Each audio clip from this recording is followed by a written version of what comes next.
aurten, Euskal Herrikoak ez diren bi frogek zeharkatu eta zeharkatuko dituzte gure lurrak.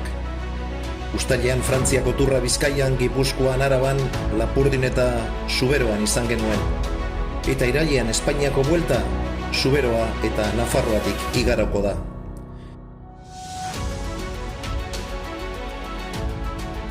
Uztailean munduari ez ezik, geure buruari ere gogorasi genion, ezinezkoak diruditen gauzak posible egiteko gaitasuna dugula elkarrekin aritzen garenean.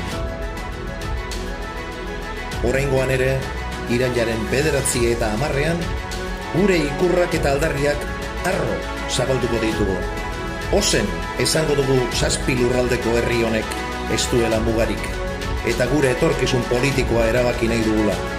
Elkarrekin lortuko dugu. Euskal Herriak erabaki